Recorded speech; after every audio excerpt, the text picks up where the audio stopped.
story which has just come out about Lee Anderson, and somebody telephoned LBC and pretended to be Lee Anderson's son and suggested that Lee Anderson had been hitting him and that he was not going to vote Conservative in the next general election.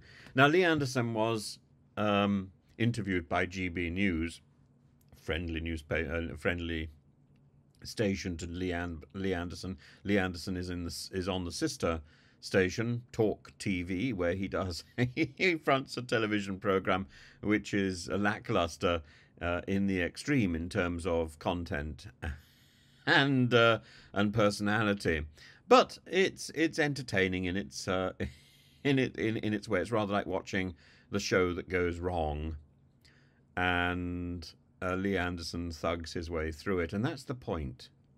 I'm going to play you Lee Anderson's response, or a little bit of Lee Anderson's response on GB News. I don't think we need much of it.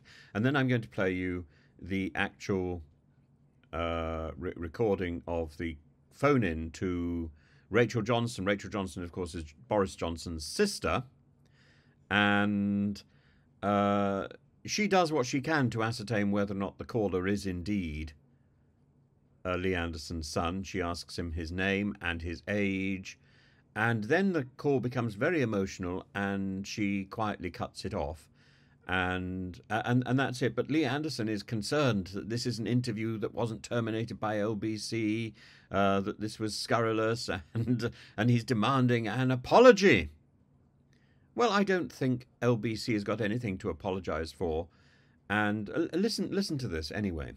I was at a fundraiser last night raising money for the party, and I got a call from a GB News colleague, a text message, to say, "Have you heard what's just happened on LBC?" I said no, and then my phone just erupted, and I managed to get hold of this clip last night, listen to it, to this pathetic little creature, whatever he is, masquerading as my son. Quite insulting, Patrick. I mean, to do this is beyond the pale. I'm very disappointed with LBC as well, because they sort of carried on with the interview and no checks were put in place. Let's get to you, Charlie, in a new caller from Ashfield. What are your priorities as we go into the election, year in 24? Hi, Rachel. Hi. I basically first time this year will be voting Labour, because I felt like my family, my dad screamed at me the other night for some reason. I can't go into it, but I feel at the moment, the way things are going, my dad, who's a politician, told me not to say anything. I'm at my grand's at the moment, so my dad's Lee Anderson, and he grabbed me and told me not to vote for the Conservatives. So I'm at my grand's at the moment, so I feel like I can speak on air. You certainly can. And so you're Charlie Anderson. Charlie Anderson, yes. I'm in Ashfield. I'm Lee's. You're Lee's. Can I ask how old you are? I'm 23 and 24. So you can definitely vote, but you're not going to vote for. Lee was in the Labour Party, of course. Yes, that's correct. My dad's always been good and things, and he's like freedom of speech. But it came to a head the other night when he came back from the studio somewhere in London, drunk. And he's basically saying at this rate with Richard Price, he's got more chance of joining the UKIP or BNP party. And I said, Dad, my friends are, Asian heritage and things. And he tried to headbutt me and grab me and basically told my mum to leave. This sounds like a very personal issue you've got with your dad. Thank you for your call. I wish you all the best. I'm not sure whether we should continue that. It sounded like a very personal domestic there between Charlie and the person he purported to talk about.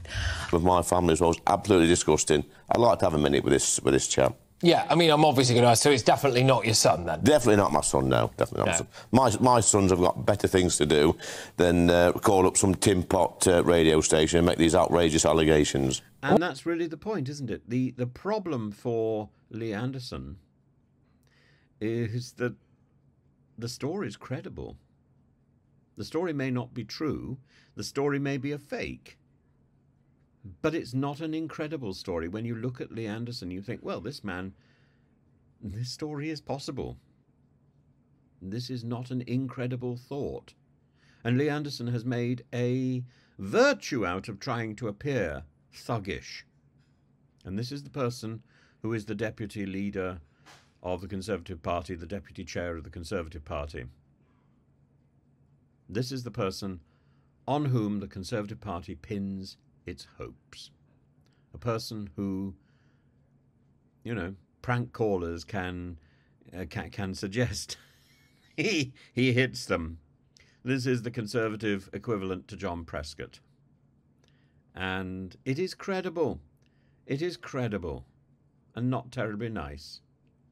And at no point did Rachel Johnson say, "Oh, Lee Anderson wouldn't do that." She didn't say that, did she? That probably is the omission which is so striking. She didn't say, "Oh no." She could have said, "Are you really Lee Anderson's son? Are you really this age? Blah blah blah blah blah." But she doesn't. But neither does she say, "Oh, but Lee Anderson wouldn't do that. He's a sweetie. I know him."